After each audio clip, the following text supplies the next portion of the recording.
Are you looking for a Stamina Nightblade damage dealer build that has a beginner, solo, and group setup that will work great with the upcoming Blackwood chapter release? This video is for you, the Specter Stamina Nightblade PvE build for the Elder Scrolls Online. Welcome back, gang. It's Deltia from Deltiasgaming.com, and today I'm going to share the Specter build with you, what I've used to solo Veteran City of Ash 2 and play in groups, veteran dungeons, arenas, and trials.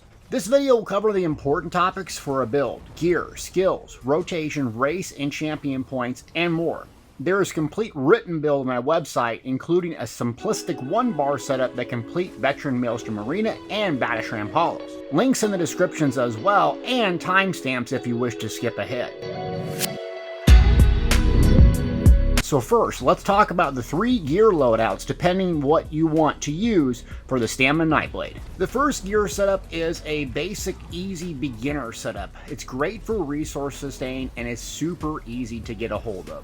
What we're going to go with is a monster helm. Just in case you're unaware, monster helms are going to be scaling differently than they have been in the past, meaning the proc monster helms like Salines that hit and do damage are going to be based off your weapon damage, how much weapon damage you have. In PvE context, you don't typically stack a lot of weapon damage, so they might not be as effective as they had in the past. So I recommend a couple here that you can go with. One is Ballarg's. It's found in Veteran Dungeon March of Sacrifice DLC Wolf Hunter. The 2-piece allows you to use an ultimate and gain weapon and spell damage equal to the total amount of ultimate and physical and spell penetration 23 times the amount for 12 seconds. Essentially what it's going to allow you to do is use your ultimate and have a very long burst for about 12 seconds. This is ideal for bosses, specifically in dungeons, where you only have a few seconds to whittle them down between mechanics. Another all-around great set for utility is Bloodspawn, found in Veteran Dungeon Spindle Clutch 2, the base game.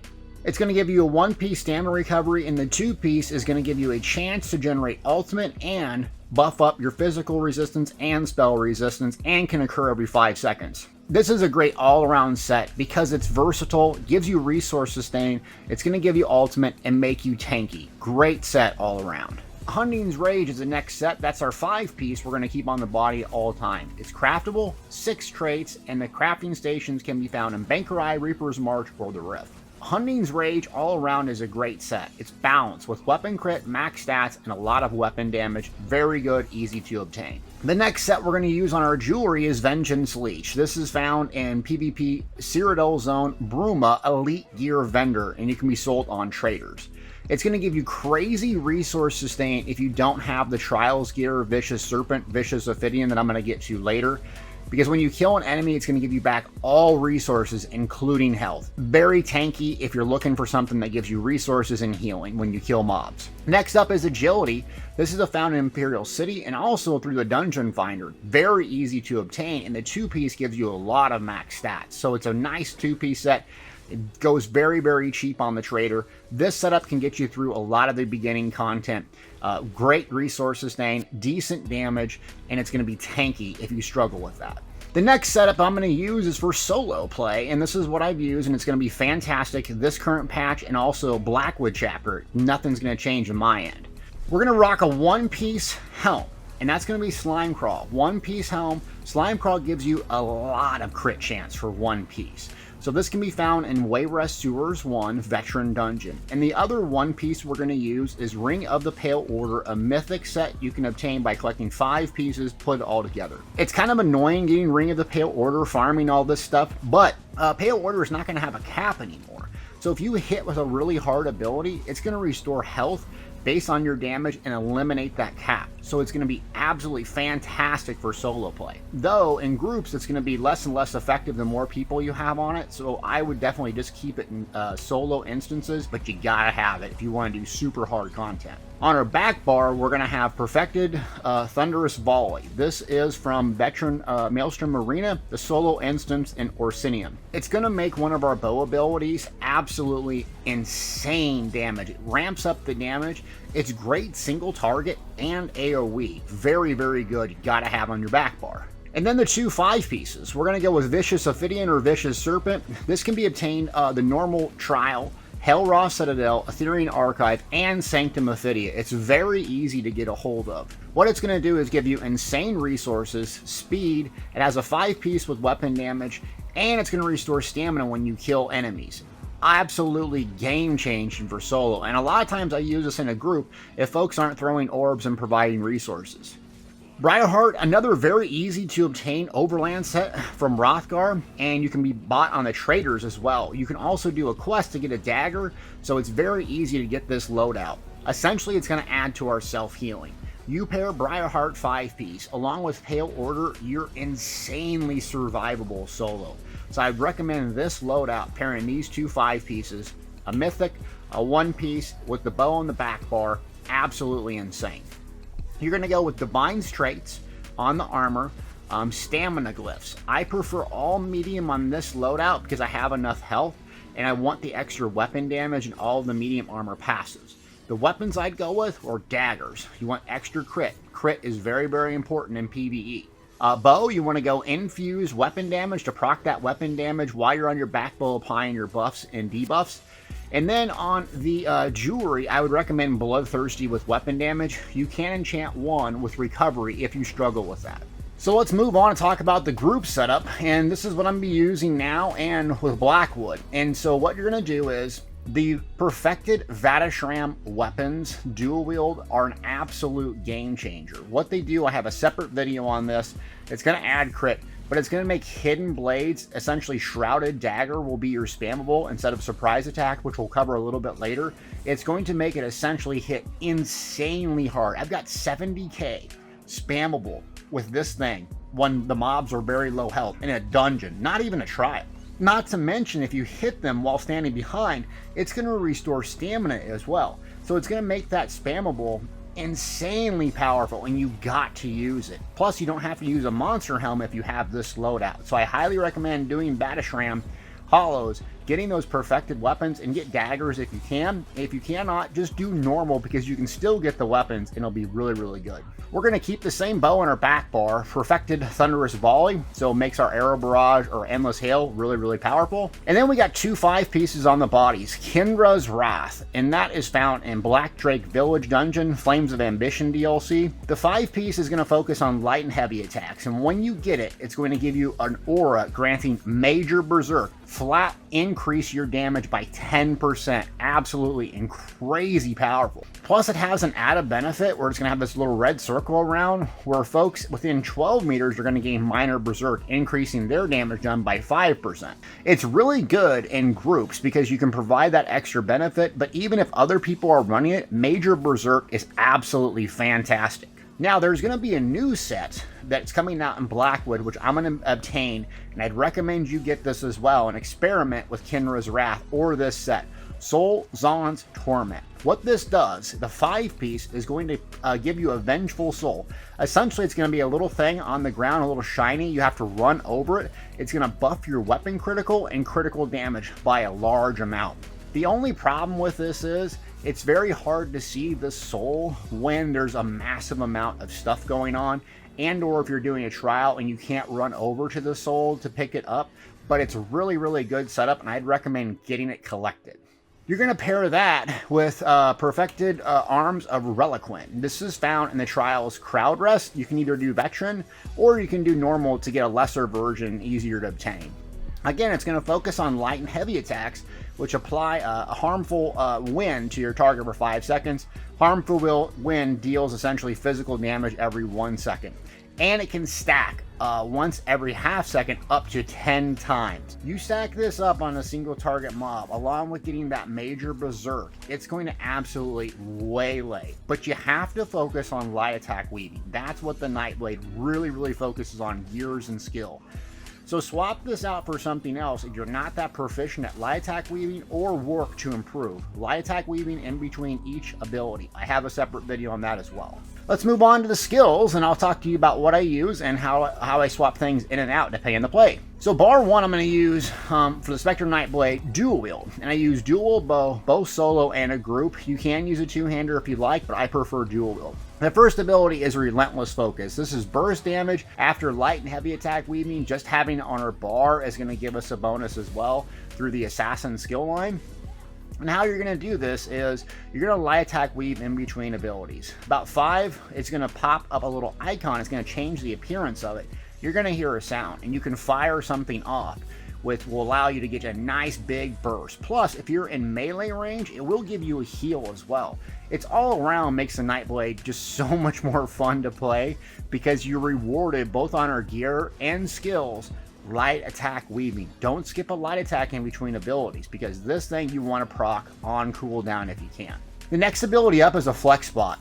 I put Consuming Trap here when I'm playing solo or in a group with not coordinated folks. And what this is essentially is a sustain tool. So you're going to put this on. It's going to cost magic, which is nice because it doesn't require stamina, which is our main stat. So we're not going to blow through our stamina with this. You're going to kill mobs and you're going to get back resources and health. However, next patch, Deadly Cloak from Dual Wield is going to be buffed. It's absolutely disgusting damage in Blackwood. So flex this in when you're playing with the group, and sustain is not an issue because you'll notice a massive damage increase, both single target and AoE, plus it gives you AoE damage reduction. Third ability up is Camouflage Hunter. Slotting this gives us minor berserk when critting from behind. Also, there's a passive in Fighters Guild. If we get a killing blow on a mob, it'll give us some ultimate as well. So slotting it gives us a bonus. It's going to focus on attacking from behind, which is something we're already going to be working on with our skills and gear as well. So I love this ability. Plus it gives us weapon critical as well. Next up, you have your main spammable single target. So what I play in solo is surprise attack. So it's our main spammable. You want to attack from the flank or behind if you can. What it's going to do is hit very, very hard. You're going to light attack weave it, but you shouldn't be spending 2 or 3 surprise attacks. You have so many buffs and debuffs you need to apply. You're going to flex this out when you're playing with the group, with a tank, a healer, and you got a lot of sustain. You're going to use Shrouded Daggers with the perfected Vatishram weapons, and you're going to be going behind mobs and using Shrouded Daggers from the Dual Wield in replacement because it hits so much harder and it gives us a lot of resource sustain. Our fifth ability is Whirling Blades. This acts as an AoE execute and an AoE spammable. It's absolutely insane. So I switch to Whirling Blades if I'm playing solo around 35% health. However, if I'm playing in a group and I have Shrouded Daggers with the Vatishram weapons, I don't mess with Whirling Blades single target. Because remember, Shrouded Daggers will start ramping up in damage if we have that gear loadout. Now, a kind of a weird choice here is Soul Harvest. So, Soul Harvest is not the stamina disease damage morph. Deltia, why do you take this? This is one of the most powerful abilities the Nightblade has, in my opinion. It gives you incredible ultimate generation. And what happens is it's very low cost, so if I want to hit it, I get a boost in my damage as well. So I don't really need incapacitating strikes. I prefer this. You'll see some of these clips from the video. I'll drop a meteor on a group of AoE mobs, swap my bar, I'll Whirling Blades them down. If that Fighters Guild ability is proccing with a killing blow, and Soul Harvest is on my front bar, I can drop meteors back and forth every 10 seconds. So this is not going to be ideal in a single target fight. You could swap in Flawless Dawnbreaker for those instances, but most of the content I play is going to have multiple mobs, and I feel that the ultimate generation outweighs the other morph. Bar 2, and that is our bow bar, and this is mainly buffs and debuffs. So Barb Trap, this is Fighters Guild, strong damage over time effect, plus it's going to give us minor force adding to our damage.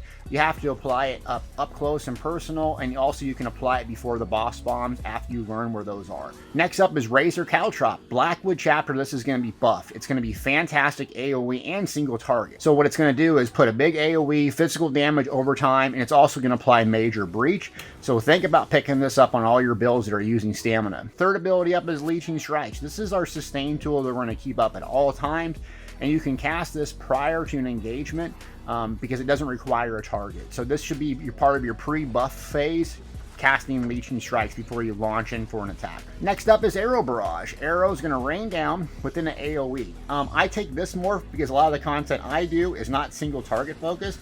I would switch morphs to Endless Hail if you're doing more single target trials, but this AoE is fantastic, and I still use it in single targets because it has such good damage with that Maelstrom bow on our back bar.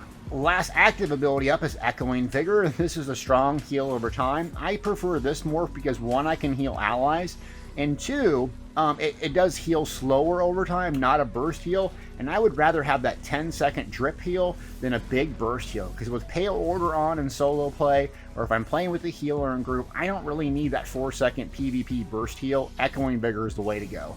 Next up is Shooting Star, Mage's Guild Meteor. So if you're going to play with Soul Harvest on your front bar, you need a hard-hitting ultimate on your back. And even though this comes from the Mage's Guild, if you actually parse it out, it does very, very good damage. So if you're going to use the Flawless Dawnbreaker in your front bar, you're probably going to use that more. But Shooting Star for me is a game changer because when it hits folks, it's going to give you back ultimate anyways. It's going to stun them, which is very good and underrated. Also going to leave a trail on the ground, AoE damage, a flame. It's going to do a lot of damage, single target AoE. So you can flex something in and out depending on what you want. But I go for high ultimate gen, dropping meteors, stunning mobs, AoE juggernaut. Okay, so that is the skill loadout. So let's talk about the rotation. Essentially what you're going to do is you're going to swap in and out Consuming Trap to Deadly Cloak if you want.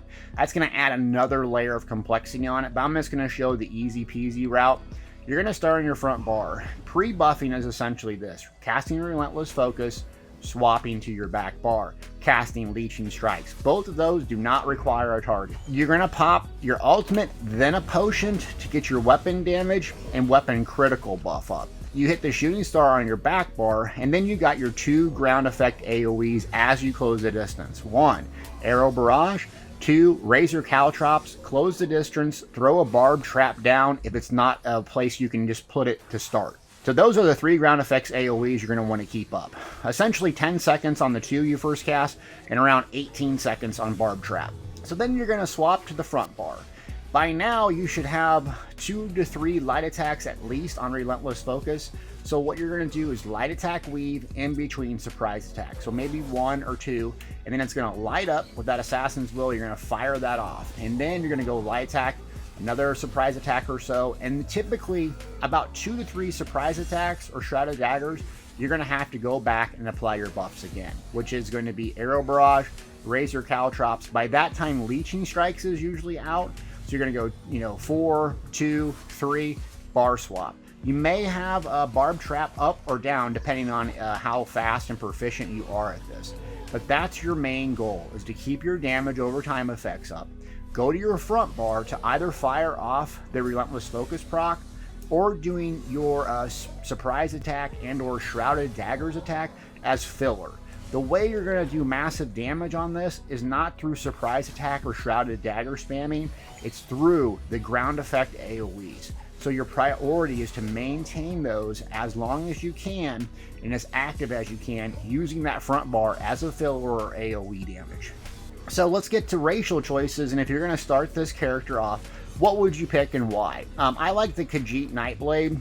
Obviously appearance is fantastic, but it's great all around for a Nightblade. So if you're going to focus on high crit builds, you need a lot of damage and sustain, this is the way to go. Orc is a really good PvP race if you like to be super aggressive and you want to switch between PvE and PvP. I'd go with this.